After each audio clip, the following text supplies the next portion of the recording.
升格乾坤采访。我第一个打电话给我妈，我说妈，哇，这首我专辑终于有我的歌了。在歌曲发行的前一个星期，突然告诉我们这段加了吉他。我们一开始说实话很排斥。VisionV 在没有出道的时候，我们有一首歌是5分钟的，它的风格有点类似于 XO 的妈妈。其实我也很想做一张是我自己参与创作的我个人的专辑，也是我一直以来的愿望了。对。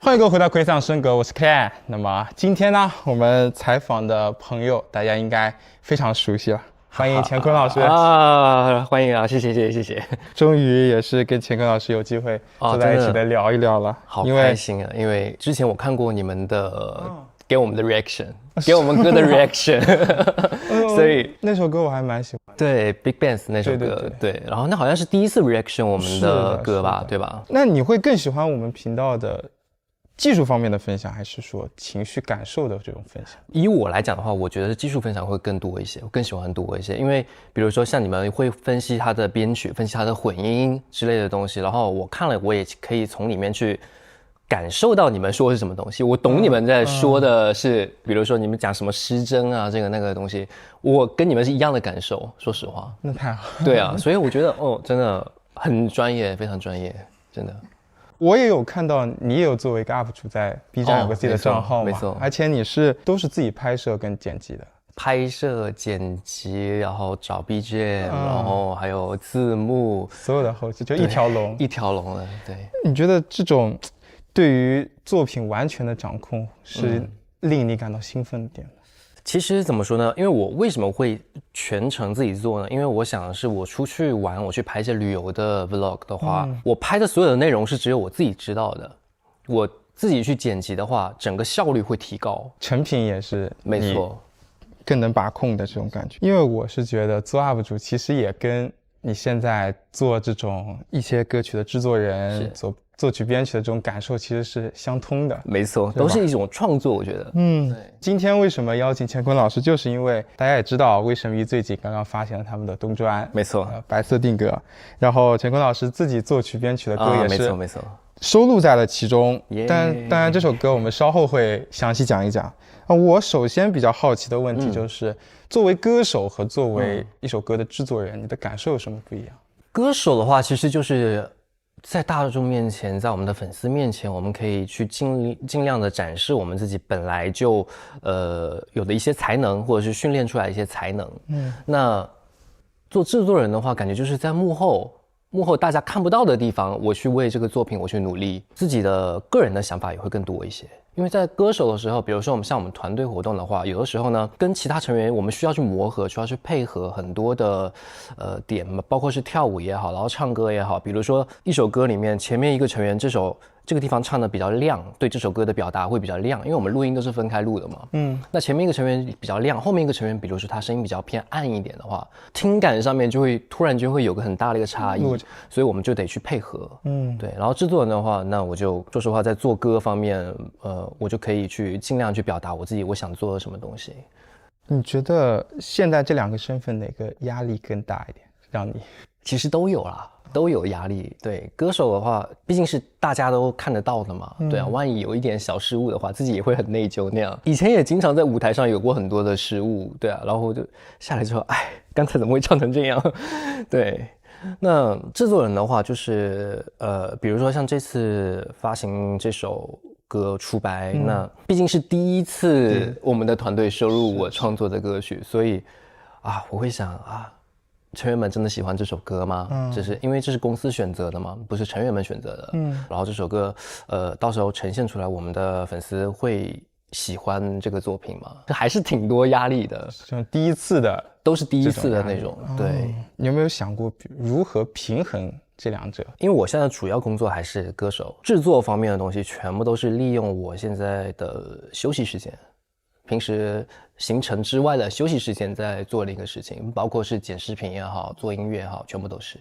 所以我会觉得它比起工作，它更像是你的兴趣，没错，感受。我蛮能理解你这种感受的是，因为我们也是从混音师，然后再开始做这个频道嘛。混音对于我来说也是一种，我会觉得它像游戏，不知道你有没有这种感受？对，就是感觉在做一个东西，我觉得它比游戏还好玩，没错，就慢慢构建起来这种感觉。哎，你是什么 MBTI？ 我是 ESTJ。ENTJ 还是 ESTJ 啊？因为我在网上看到你的资料说你是 ENTJ 啊，那就是 ENTJ， 就是我最近一次测出来的就是 ENTJ。然后我一看你是跟我完全一样啊，是吗？而且你是 A， 我也是 A， 哦，就是我们两个对，没错，完全一样。然后我就感觉一些你在分享内容，我感觉我特别感同身受。对，就是你这种状态。然后我们就聊聊创作这方面吧。你是什么时候对创作感兴趣的？哇，好早，可以追溯到高中的时候了。但那个时候呢，完全就是小白，什么都不会。而且我那个时候也就上了普通的高中，不是艺术类的高中。然后那个时候也就课余时间，然后无聊的写一写几句话，从写歌词开始。学校生活嘛，然后觉得特别的无趣那个时候。对，然后我就写歌词，写着写着，然后要不然随便哼一下，就哼出来了一点东西。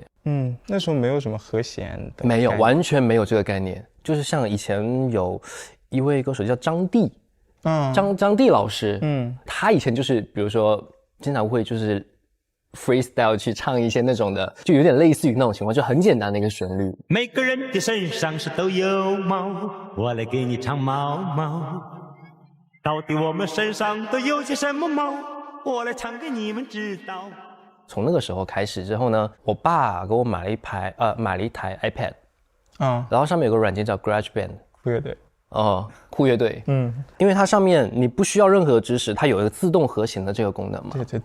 然后我就从那按，好像这样听上去好像挺合适的，就这个比较顺耳。对，这个比较顺耳。然后从这个开始，真正的开始对创作、对写歌感兴趣了。一直到我到了大学，我是上那个北京现代音乐学院，但我不是学制作的。你这是流畅？我是流畅，流行演唱。所以呢，当初也会有很多的乐理课，有即兴伴奏课，然后还有什么视唱练耳课，这方面的课。说实话，那个时候是我真正的开始正式的对音乐开始有一定的学习，因为我钢琴也是不会弹的。你是从大学才开始？对，我是即兴伴奏课的时候，老师教你和弦这么弹，然后那个时候学的。那也很有天赋了，其实，因为很多制作人是童子功没错，钢琴开始。但说实话，我现在其实钢琴也不是说弹的特别好，就是我也就是对和弦去OK，我看到和弦我可以这样弹出来的这样一个水平。那比如说你自己的这些编曲里的钢琴都是你自己弹的？没错，但我一般都是先弹和弦，然后我后期用鼠标我会去点很多，再去去润色很多。你会觉得乐理枯燥吗？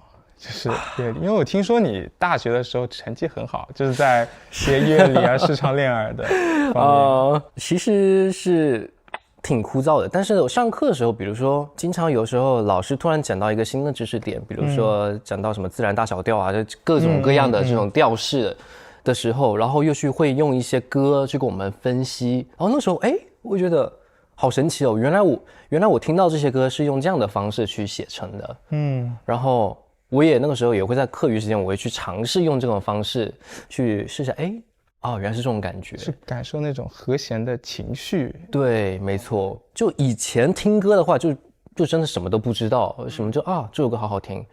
但就是自从老师跟我们讲了这些知识点了之后就会理解这首歌为什么是这个地方有一个奇怪的一个声调或者是什么的，有一个音是不是在这个离调的。从那个时候开始，真的开始感兴趣了。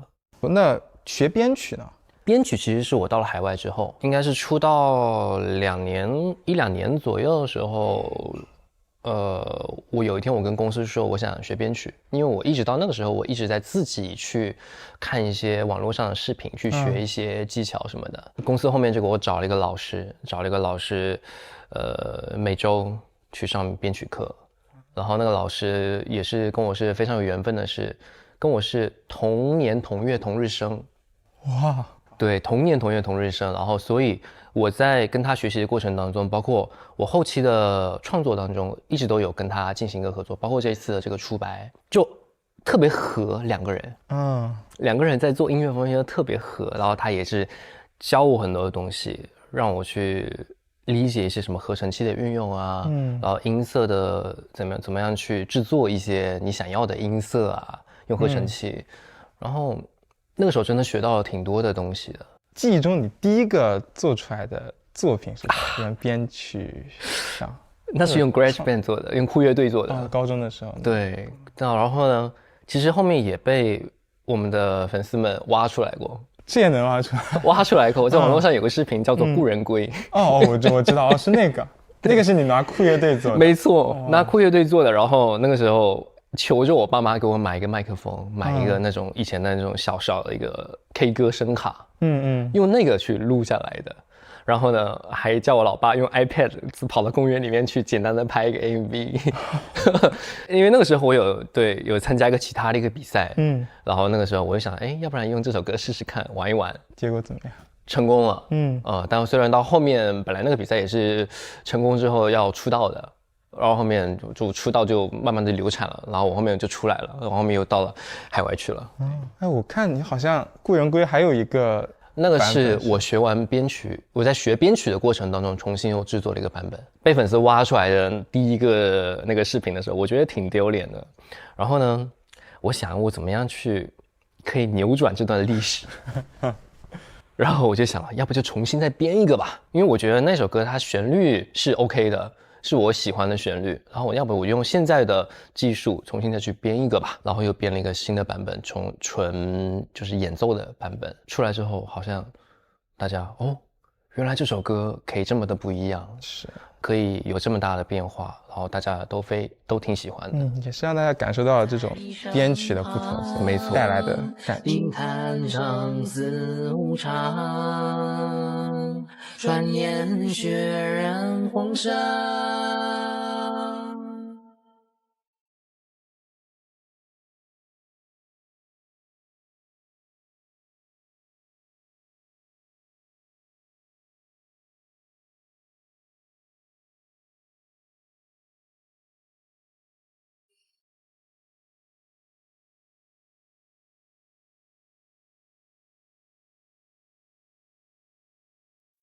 在创作过程中，你会不会感觉会有那种很惯用的公式，然后你想要去打破它，说该怎么打破？这个问题真的是，我感觉我现在被套在公式里面了。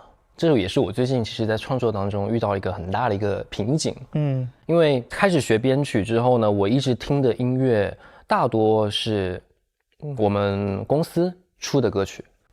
然后我们公司出的歌曲，我目前听下来的话，我感觉好像有一个公式，就是 verse pre-chorus chorus verse 2 pre-chorus 2 chorus 2 bridge， 然后一个高音，然后 chorus 3结束。到目前为止我创作了大多数的歌可能都会运用到这一套。我想去改变这个东西，所以我也一直想再去听很多海外的音乐，去改变这个创作思维吧。对。然后我会有一个很好奇的问题，是一个选择题。就是如果让你独立的做一首歌，就是从词曲编录混这样下来，你会最想做什么？然后我会有几个关键词抛给你。首先是风格，你想做一首什么风格的歌？风格，我想做一首 R&B。对，是但其实时代的那种偏最近这个时代的一些偏韩式的 R&B， 像我们有一个 D.O 前辈，D.O 前辈他的很多歌我就特别喜欢，像那首歌叫 Mars， 还有 Popcorn， 我想做这种比较偏欢快类型的，然后带点 R&B 色彩的。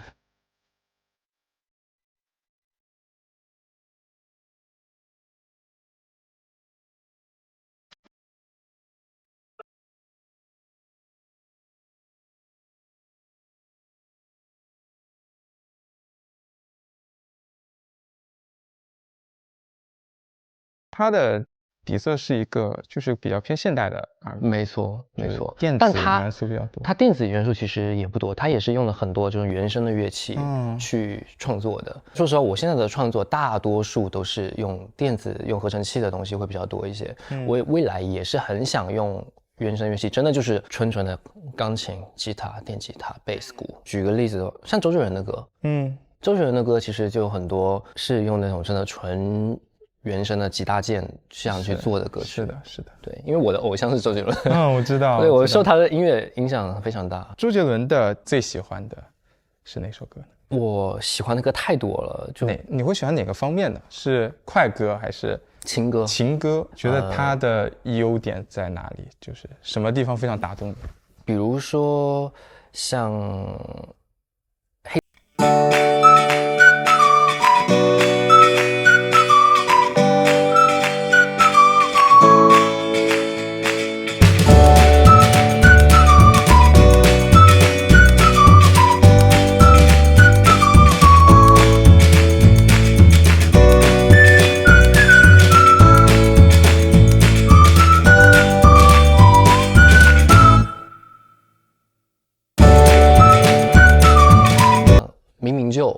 明明就这首歌，虽然可能大家可能会觉得就是4536这样的一个和弦走向，但其实它里面会运用到很多，仔细听的话会有很多那种不是平常的和弦。是，对，所以我就对这种我是特别感兴趣的，我想去多研究这样的音乐。明白了。选一个主题的话呢？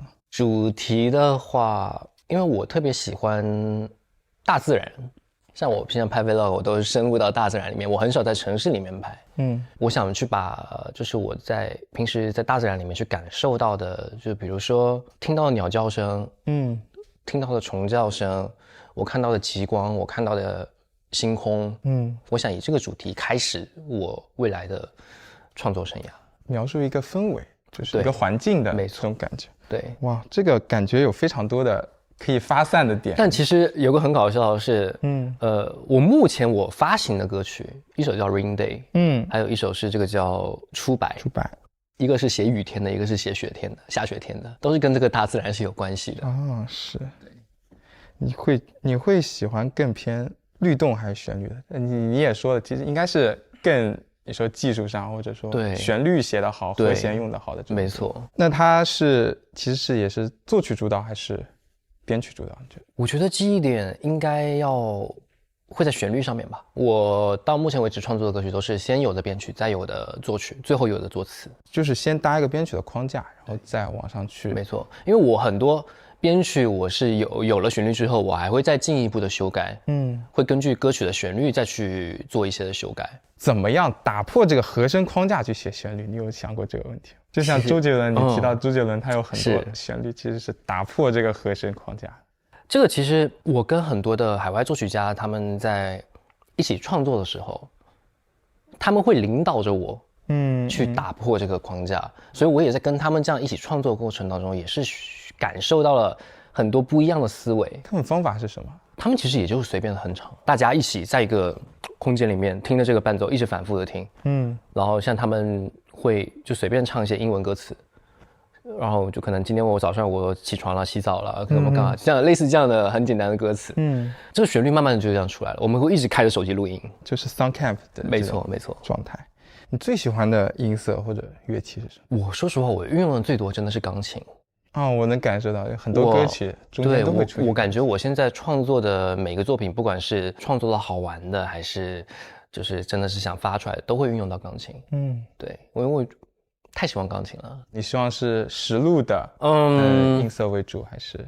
但我目前没有接触过实录的钢琴音色，我用的都是那个 Keyscape 那个里面的钢琴音色，所以我有非常喜欢一首歌，是叫 Sam Kim 的一首歌，叫西雅图，然后它里面的钢琴就是实录的，它那种质感我其实非常喜欢，以后也想尝试一下这样的风格。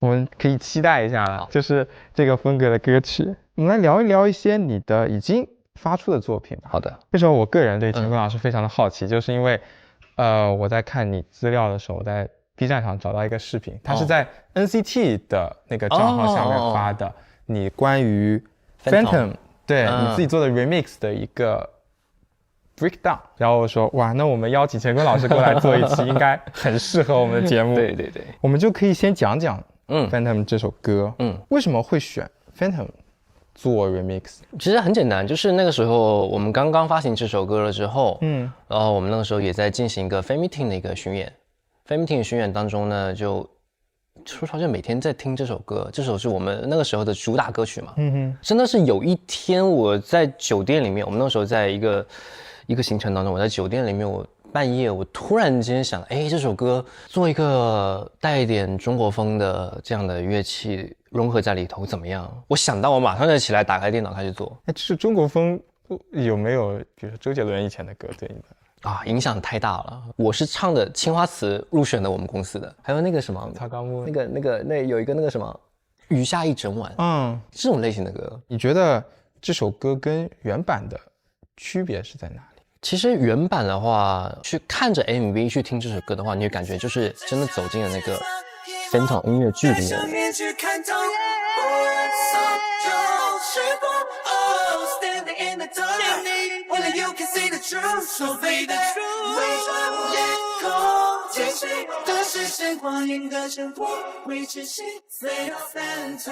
但我做的呢，我是想让它更有画面感一些，就让别人听的时候感觉就像在一部武侠电影里面一样的感觉，所以我在里面也加了非常多的 FX， 有什么刀啊，是剑划过的声音啊，还有那种士兵那种吼叫声音，我就是脑海中是有一个画面的，对，有这个画面在的情况下，然后我去进行了传播。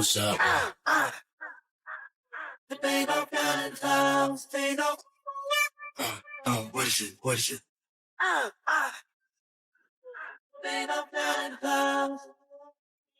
你以后会不会想做那种，就从零开始写一首中国风的歌？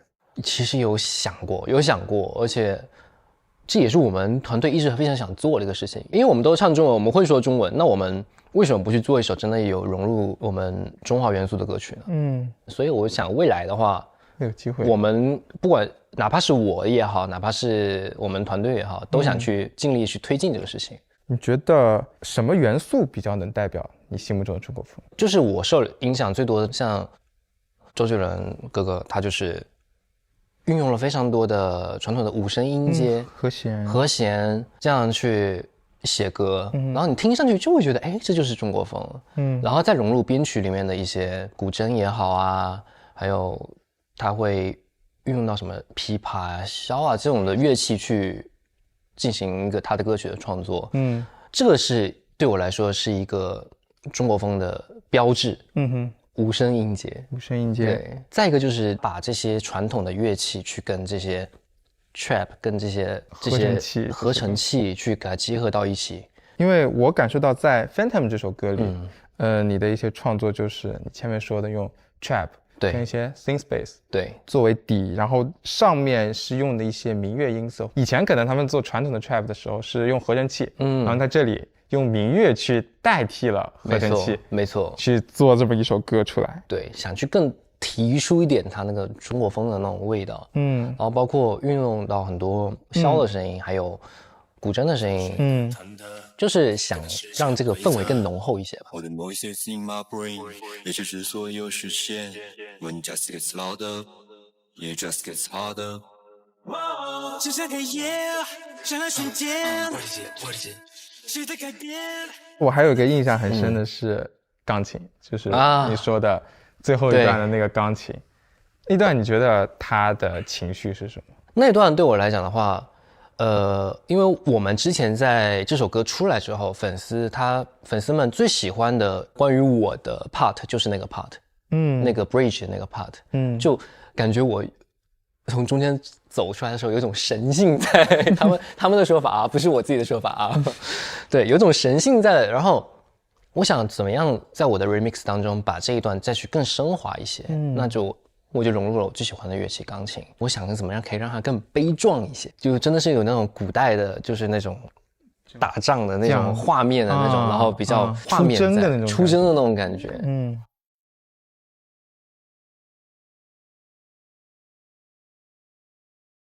因为其实加了很多很低的音进去，没错，就是说的悲壮的感觉。没错，因为这段钢琴，你比如说听到中间，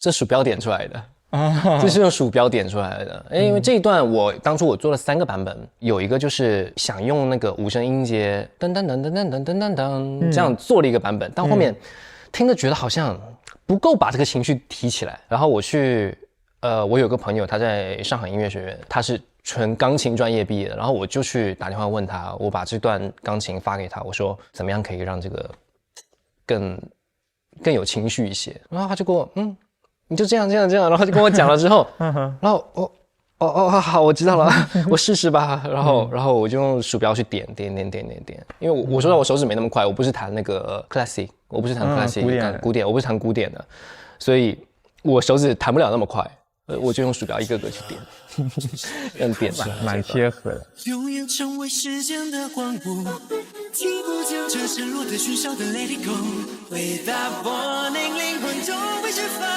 over you。Keeping me alive， 执着的等待出分来。刚才其实还讲了，运用到了很多音效是吗？音效很多。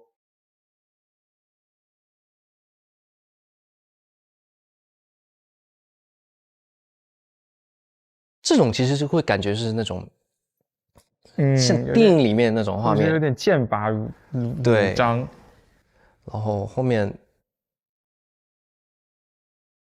剑的声音，这样的声音要融入到里头去。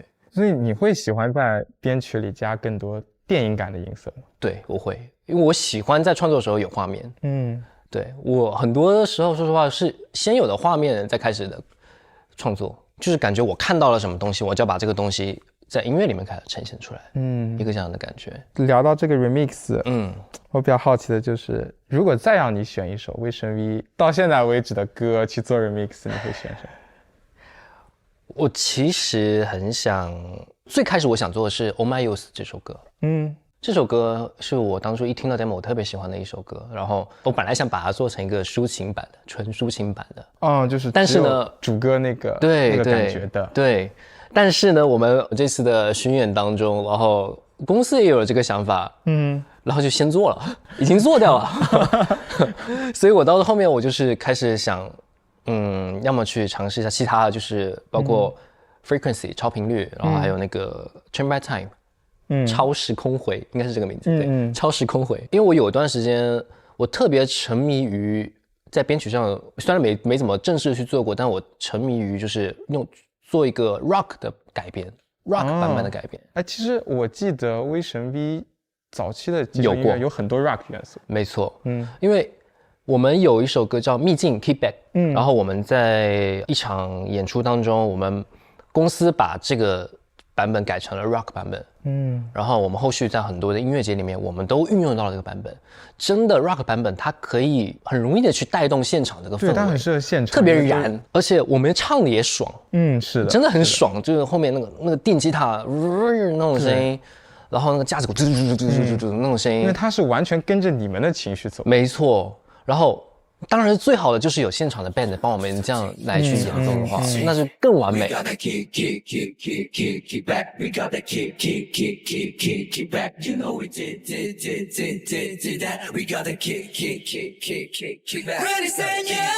所以我想去把 frequency 也好 turn back time 也好，我想去做个这样的 rock 的版本。B 站上面有发一个，但那个也不算是 rock。对，那上面其实就是想做一个 frequency 的一个 intro， 然后有加一些电吉他那样的东西。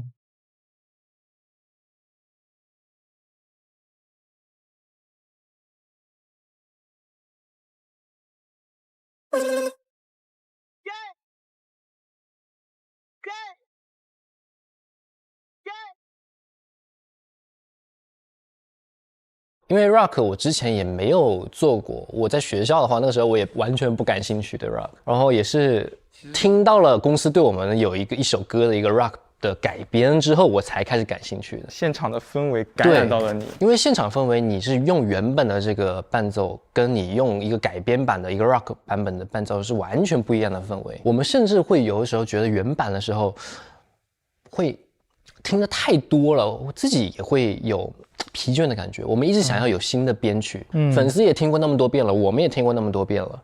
那为什么不去做一个新的编曲，让它这首歌有个新的一个呈现出来呢？哎，这次演唱会会有吗？就是12月14号的北京演唱会。我看到你直播说会有新的歌，这个可以透露吗？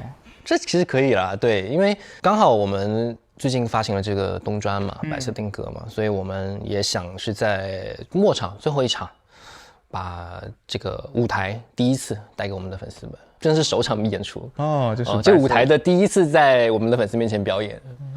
对，会有改编吗？还是应该会有 intro 吧，会加一个 intro，是加一个 intro，对，然后有个登场，会有个很隆重的方式去登场。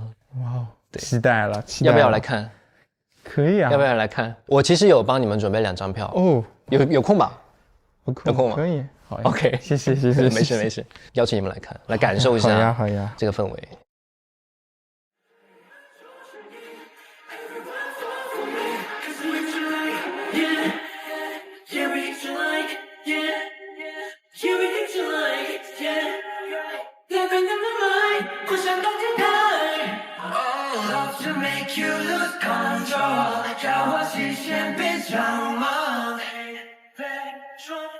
你的创作更多是来源于灵感的捕捉，还是说你在不断学习中所掌握的那些技巧？说实话，两个都有。灵感的捕捉的话，就比如说，像我刚才讲的，躺在床上，突然间，对，就是这种想到了某个画面，然后想到了我这首歌应该要怎么样去做个开头。那个时候其实就是灵感的突然的一下迸发出来的那种感觉，你会觉得很美妙吗？对，那种感觉就是你在做的时候，哇，好爽，我想要的都马上就可以出来了。那种感觉就特别爽。就是还前面说的，还是想兴趣主导。没错，我不想让这个变成一个死的一个工作。这样的话感觉会对创作失去很多热情。现在这个状态对你来说，你感觉还平衡吗？我觉得还挺平衡的。对，我最近其实写歌也是想写就写，写不出来就放在那里。就比如说做了一半的歌，我写不出来就放那里没关系，无所谓。以后有一天，未来某一天我重新再打开它，说不定就有新的灵感了。我不喜欢就是那种我决定了我今天要去写歌，我走到作曲室里面对着电脑打开 Surprise 听，我也会从那里面找灵感。听了几个小时，好了没灵感下班。我不喜欢这样，我就喜欢那种突然间看到天上下雨了，我在宿舍很无聊，听这个雨声，闻着这外面那个雨进来的这个味道，有灵感了。然后就去写了一首。第二首歌其实应该就是灵感出现的歌吧？这首是纯灵感，真就是我刚才讲那个画面。我在公司的宿舍里头，然后我就躺着，然后外面下了很大的雨。下雨，因为我很讨厌下雨天，我非常讨厌下雨天，因为外面看乌云密布的，然后打着雷，会很容易 emo 的感觉。我那时候就真的就特别 emo 一个状态，然后我就起来站在窗边，我看着外面的雨。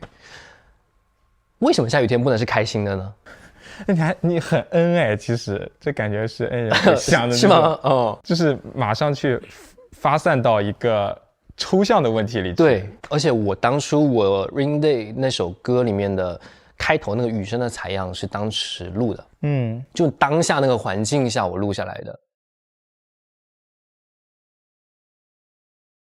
把运用到了歌曲的 intro 当中，整段是雨声，有一个雨声的铺底在里头。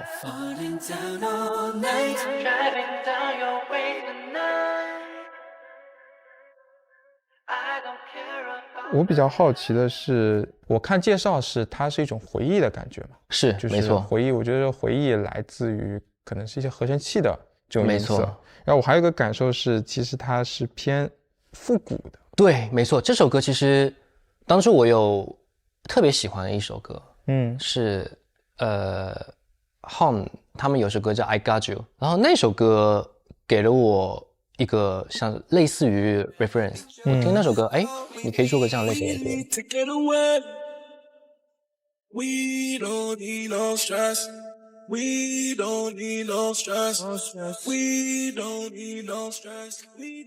你是用什么样的元素去表达你说在雨天开心的这个感受？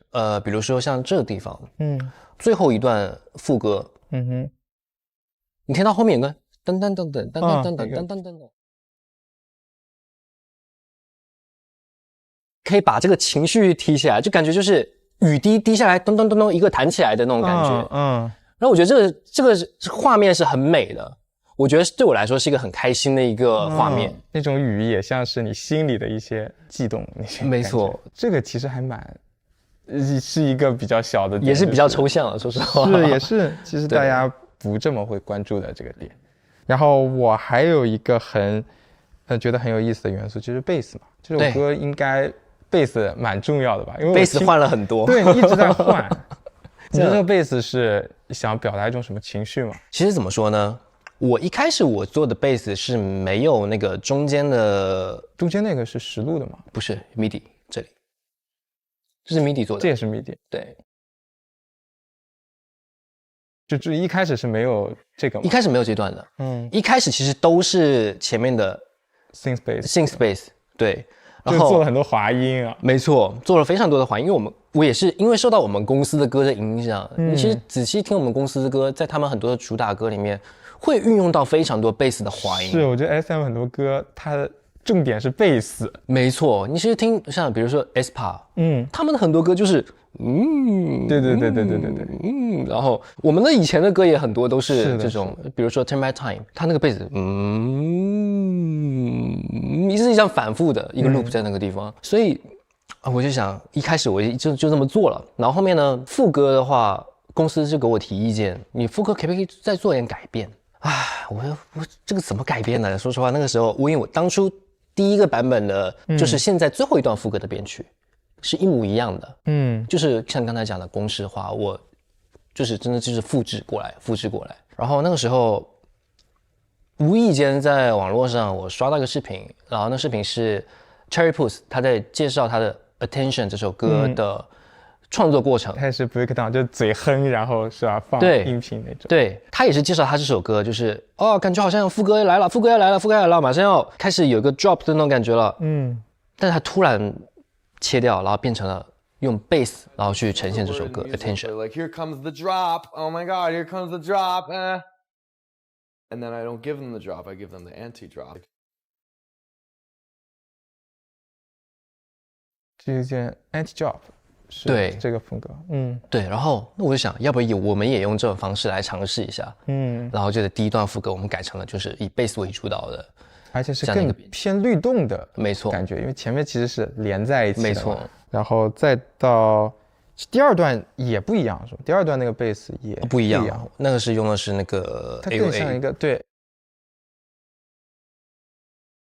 这个就是我们公司最常见的那种滑音的那种 AOA 的那种。对。然后这个就感觉是它延续了副歌的时候一点律动的感觉。没错，这里没错，这是进了一段说唱嘛？是的。没错，这一段是进了一段说唱。我是真的很想，就是这首歌做的稍微的不一样一些吧。你当时就想好，比如说第一段的时候是比较偏 R&B， 对，后面是说唱，然后突然来一个这样的说唱，因为那个时候在创作的时候，这首歌一开始是为了我们团队去创作的一首歌，然后我就会去想，因为我们有 vocal 的成员，有 rap 的成员，那我就要去照顾到 rap 的成员，不能全部去写成 vocal， 那怎么样在这样的一个歌里面去加上 rap 呢？然后就有这个。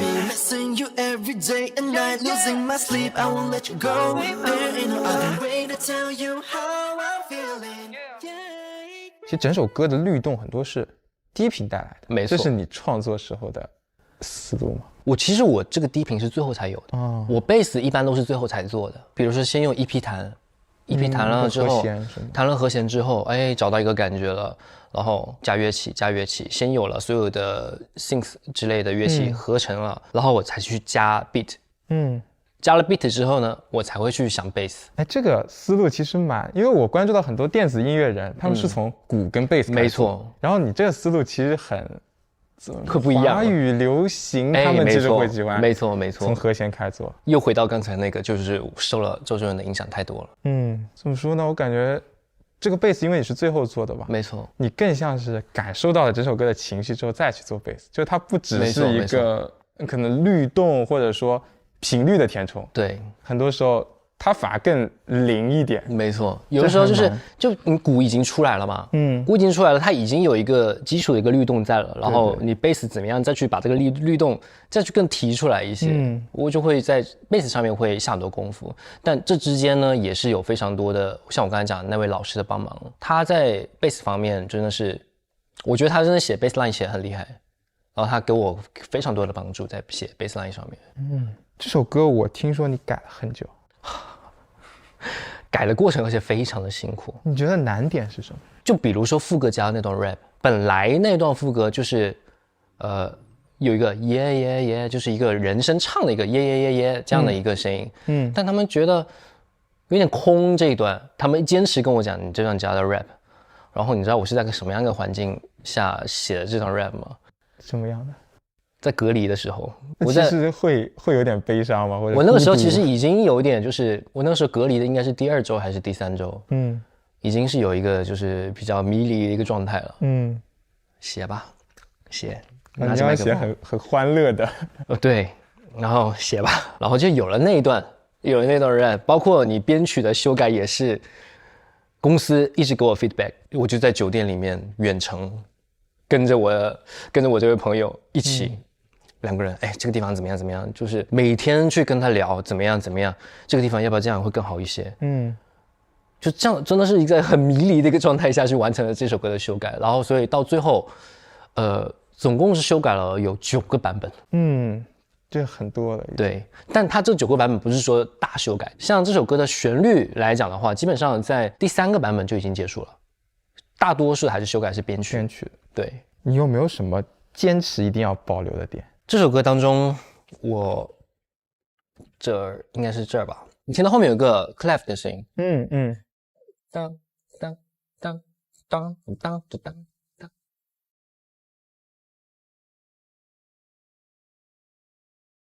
这段本来当初混音给我混没掉了，说实话，那个 clef 的声音更可以有这种很欢快的一个感觉，可以把它提出来。对，有那种很跳跃的感觉。然后他给我混音混没掉了，我就说怎么听这段这么空，然后后面我就跟公司讲，他们觉得你反正你放在底下好像别人也听不大清楚。很多听众他们可能你单听不出来，但是他会有这种感受，是因为他在这里。是，但其实说实话，像这种很小很小的细节，一般的听众是听不出来的，全是靠制作人或者是创作人自己的坚持。我花了心思去做这个东西，我想让它呈现出来，哪怕它只是非常小的一点，非常小的一个细节，一个滑音也好，一个乐器的出来那么0.0几秒的这样的一个声音也好，都想让它去更呈现出来，这就是我坚持的东西。但很多时候就是靠这些细节，让一首歌从一首可能普通的歌变成一首你感觉有特别的点的歌。因为我也不想让自己后悔嘛。既然有这么个机会给你发行，那就不要留遗憾嘛。我不想以后自己重新再打开这首歌听的时候，这个时候当初应该这样的，我不想有这种感觉。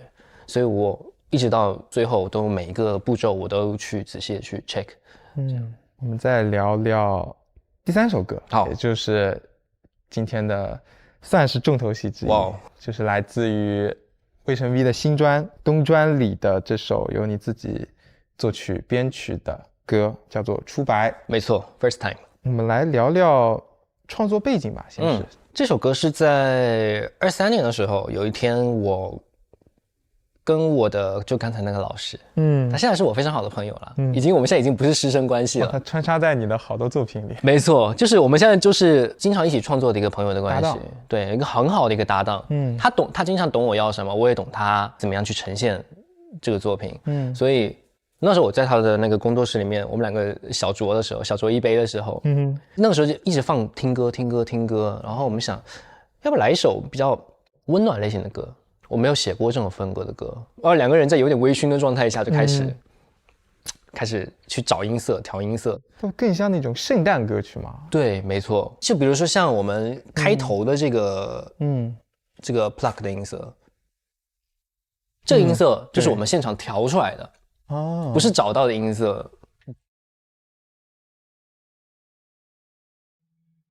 在冬夜醒来，绿光闪烁的爱还在 We know one 而且很有包裹感，就是很踏实。这个音色出来就很踏实。没错，我一开始我用这首歌的做完这首歌的整个 track 的 demo 的名字，就是在有旋律之前，这个 demo 的名字用韩语来讲的话是带一点点脏话的，就是超漂亮，就是消音那个笔啊，超漂亮这样的一个歌名，就是想把这个温暖，就是很美好的一个画面。它是一个比较极致的状态，是吧？没错，它更像是那种幻想中的美好。没错，没错。然后，对，就是有这么样的一个故事吧，一个非常 TMI 这个，对。然后后面到创作旋律的时候，跟2位海外的作曲家也是在一个 Song Camp 里面，他们也是听到了这个，哇，特别喜欢这个，然后我们就在公司的那个录音棚里面就一起在写这首歌。那到你知道这首歌被选上的时候，你的感受是什么？我第一个打电话给我妈，我打电话给我妈，我说妈，哇，这次我专辑终于有我的歌了，然后我妈也哇非常开心，因为我妈也知道我平时一直创作嘛，但是一直没有机会收录，没有什么机会发行，我妈也很开心，然后我那个时候也是真的是开心到我想跟全世界，我想告诉全世界，我这么开心，我有首歌被收录了，也陷入了那种超开心的状态。没错，因为真的很不容易。因为我这么多年，我其实有很多歌我是为了团队去写的，我不知道是因为风格不合适的原因，还是怎么样，就是一直没有机会去用上。包括这首歌也是23年写的一首歌，然后经过了2年才面试了，跟大家见面了。对，都有个时间，有个过程在里头。中间有改了很多吗？或者这首歌，我说实话，就改了一次，就是从什么阶段开始改了一次 ？demo 到公司确认之后，公司只给了1次的修改意见，所以只改了1次。这么顺利？对，非常顺利。这首歌就它旋律是一点都没有变化，编曲上面我就让它更丰富了一些。对，那我们正好。今天有机会，我们来邀请乾坤老师来详细的讲讲这首歌，因为我看到你说想给这首歌做一个 behind 嘛，没错，然后我们刚好有这么一个机会截胡了是吧？我们抢先邀请乾坤老师在我们频道做一个小小的 breakdown 吧。OK， 但我不一定会讲的那么的专业，就是很以一个正常听众的一个听感。对，我觉得我们更多你可以分享感受。可以。首先就开头啦，开头刚才讲到这个音色，这个合成器基本上其实就是2个和弦，对，2个和弦，然后贯穿了整个 verse。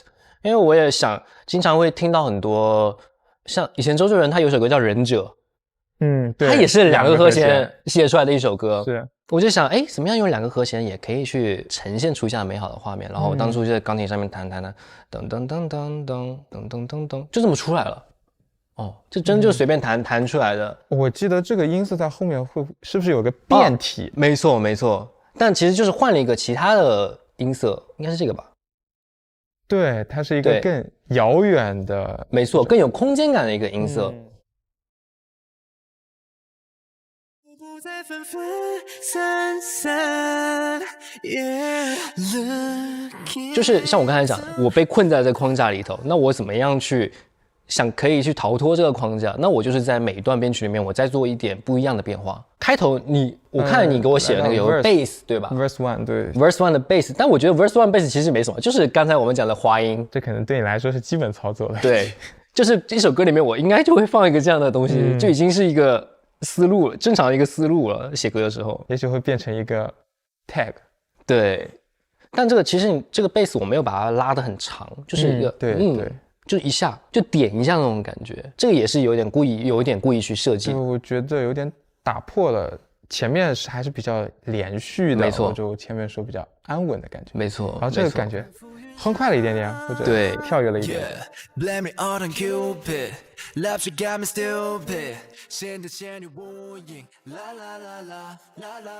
是你闯进心里，才从你淡出了视线，思念再也难以形。说到 bass 的话，我其实更想说的是副歌的 bass。对，副歌的 bass line 我印象很深，这可以听一下。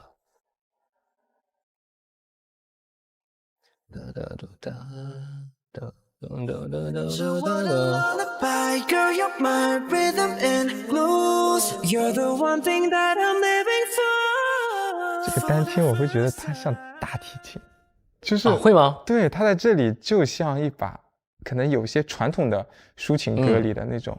加了一把大提琴的那种，有点带旋律的，对，带旋律的，没错。因为这个，我也跟这次说实话，在混音当中，我也跟公司做了非常多的争论。他们把这个给削化掉了，是高频的那个，对，高频的那个，就是你可以听到这个仔细、正确的听到这个 line 的那个给削化了。然后后面我听到那个混音之后，我立马打电话给公司，我说这个不行，这个 bass line 是这个副歌的重点，你怎么可以把它削化掉？所以这个是我这首歌里面非常坚持的一个东西。然后我觉得这一段副歌的话，我有个印象很深的点是它。就是你贝斯刚才空了一下嘛，没错没错。哇，这一下说实话，就是我想的，怎么说呢？在做这一段的时候，其实这一段是按时间上来说的话，以副歌来讲的话，我觉得算挺长的了。这样看的话，我刚刚这样看的话有32秒。那32秒，你如果一直都是一模一样的这样的一个和弦，然后所有的乐器都一模一样的律动，听众听了就会觉得无聊。所以我想，那怎么在里面做一些变化呢？然后就想一下，让它突然间浮到空中一样的感觉。对，这边有做一个相位的一个合成器的声音。这个声音就想让大家感受到，然后突然间浮在空中的感觉，然后那个声音从左边，然后一下到右边。对，像然后把所有的贝斯全部都消掉，就只有这个高频的这个声音留在这个地方。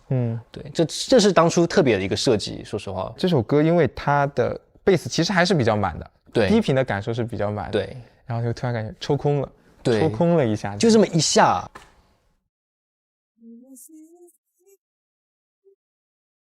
然后再爆出来，对，那种感觉，包括旋律也是，旋律也是。那我们就想，这段其实就正常的，我们就用正常的旋律，不用去特别去配合这段编曲，我们再去怎么样去写一个适合这段编曲的旋律，就是正常的旋律，你就这么唱，让编曲去把这个氛围给提出来。你是我的 lullaby, girl, you're my rhythm and blues. You're the one thing that I'm living for. 我觉得最后还是很贴的，很贴吧？对，这个质感。其实这个也是非常很自然就出来的一段旋律。其实这段旋律你不觉得特别的华语吗？对的，就是我们大家一起在聊天的时候，一起在听这个伴奏的时候，就这么出来了。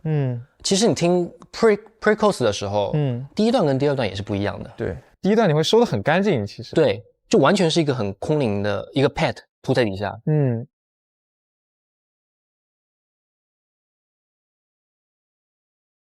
我遇见有你的未来，再次活过来。寒夜里的第二段的时候呢，我多加了一个这个声音进去。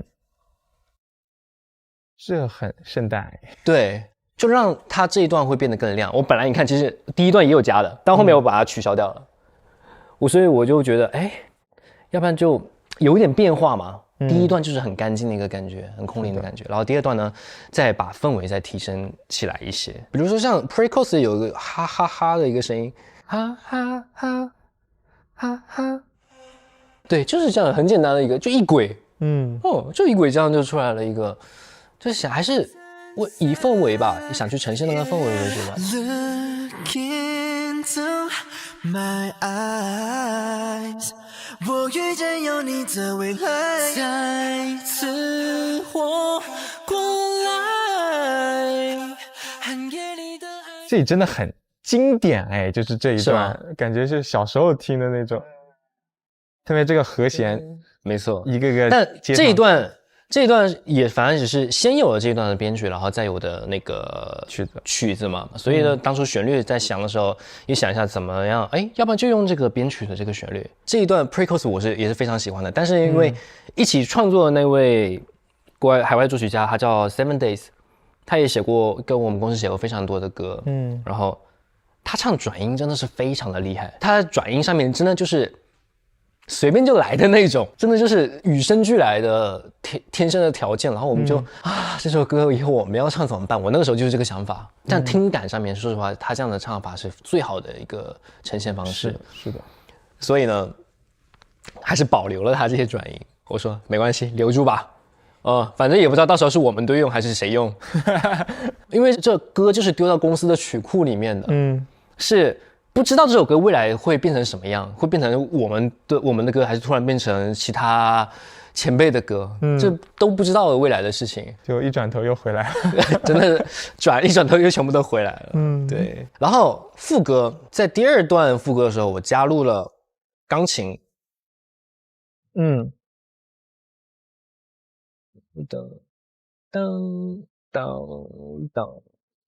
这段是跟第1段有不一样的，是第3段的副歌的钢琴那又不一样了。第3段的副歌其实就是从第1句开始，只有钢琴的声音为主的弱起，对，一个弱起，然后突然到爆发。我觉得这是我经常在华语流行里听到的，是不是？对，没错，这都是我那个时候突然有的，非常一瞬间有的想法。这是已经所有的旋律已经创作完成了之后，我突然间有一天我要想，要不然再做点不一样，第3段副歌再更让这个情绪可以再更爆发出来一些，然后就有了第3段了这里。而且这还有2下架子鼓。对，但你知道为什么要讲那2个那个卡片的声音吗？是因为这一段如果真的我们在演唱当中可能会拍子会不好进，所以我加了2个提示的。对，这其实就是我作为歌手我可以在里面做的事情。如果演出当中没有这2个东西的话，那我们就可能要听那个耳返里面的那个节拍器 click， 但是在很多情况下，有的时候会有这个 click， 有的时候真的就是用 Pro Tools 给它放出来的，我们的整个工程真的就是拿一个伴奏过去，没有办法放 clip， 我就预想到了这种情况可能会没有 clip 的情况，所以我加入了2个这个插片的声音。这真的是只有歌手再去做制作人才能想到的，可以理解到了这个点。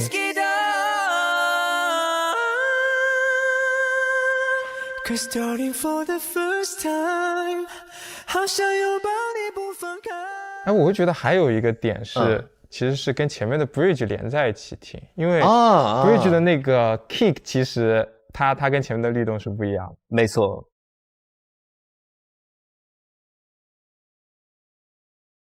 这段也是非常华语，对的，对的，就是我们平时华语歌听到的这个和弦的走向，没有任何奇怪的和弦，然后突然来一个噔噔噔，然后我特别喜欢这一段的这个律动 click 的律动，然后跟 bass 的配合，就是，然后这里3连音这种，没错没错。我们其实第1版的编曲就是像刚才公司给了我修改意见，其实改的就是这一段。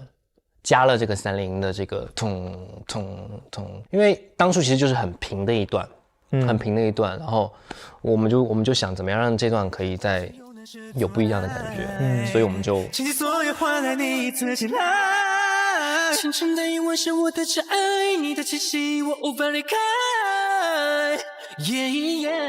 其实有的时候真的大家听不出来有这么多音色，你看我这边总共加起来是。除去人声的话是161轨，但大家其实听不到这么多。但我觉得啊，就我们频道也一直在强调的，就是有的歌它会听起来很饱满，有的歌它很单薄。对，我觉得这就是这中间存在的这些事情。没错没错，我就是感觉我会做的很满，就我历来的这些编曲，可能 Rain Day 会稍微的轻松一点，但其他的几个，像那个什么刚才的 Phantom 嘛，还都做的很满。都是160轨100到200轨以上，这种都有。其实就是同一个音，但我用不同的音色我给它叠在一起，然后它会出来一个不一样的音色。是的，我用了非常非常多这样的一个手法。你有没有一个就是到哪个点我觉得够了，你有没有这个比较明确的点？就是其实没有，就我会一直叠到了，我就感觉好像没有地方可以再没有位置可以再放下一个音色了。到后期就比如说旋律出来之后，我再去做删减。你更多是情绪上的这种感受，还是比如说频率上或者说技术上的感受？技术上的，我会感觉到这个声音好像跟人声撞。对，然后我就觉得要不然就把这个声音拿掉吧。还有这些是采样percussion loop 这样的东西像是采样。在第一段 verse 里的时候，我对这个印象也蛮深的，就是对有点时钟的质感。一开始想有一个很轻松的这样一个氛围，然后我就想着可以加一些这种很细小的这种的东西在里头。它的氛围也是不一样的。它有 pen 有 pen 在，所以这也是当初也不算特别设计啊，就是很自然的。哦，我这个要在这边，这个要在这边，就这样。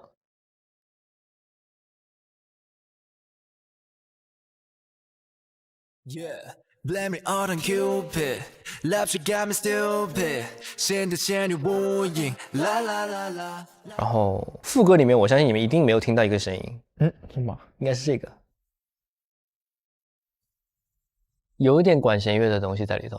但是它又很回忆，就是留声机对或者磁带的质感。没错，有那种质感。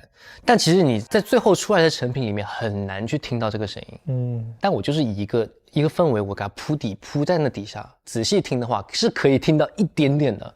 这个也是我跟混音师去商量了非常久的东西。他说反正你又听不到，我说不行，我要加，你给我铺在底下一点点的，我一听到一点点都好。然后加了这个。好想拥抱着你不放开。And darling, for the first time, all the seasons fade into you. 还有什么你想分享的？天哪！最后这一段唱的和声，对对对，我可以给你听 demo。好呀 ，demo 的声音。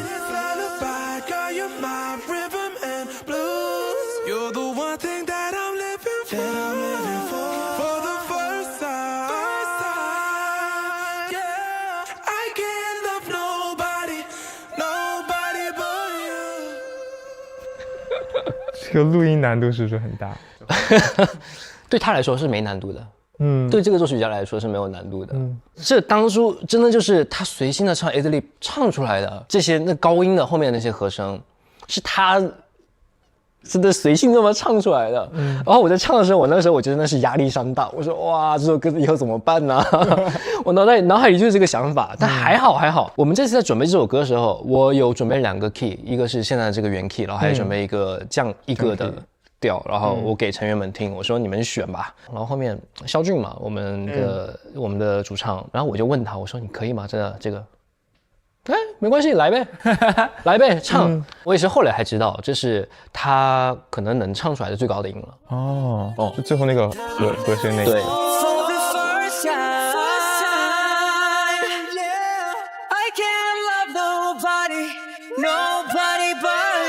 有一度我有想过，要不要把这个高音稍微的，要么就是换一下，改一下调。对，然后后面我不知道，好像是我自己的坚持吧，自己内心当中的那种坚持吧。那既然要让这一段就是真的就是爆发出来那个情感的话，那要不然就留着吧。对，我觉得到那个点是情绪到位了。对，所以就留下来这样的一段和声。其实开头的 intro 是这个开头嘛，结尾也是用这个去结尾的。对，是。我想表达的是，给粉丝像你要进入一个梦境里头，通过这个合成器，然后我们进入到这个梦境里头，然后在梦境一步一步的去给它提升了，去迸发了之后，去到最高点的时候，又通过了这个回到了现实。有这样的一个小小的，我不知道算是小巧思还是什么的，反正就是在做的时候就有这么个想法。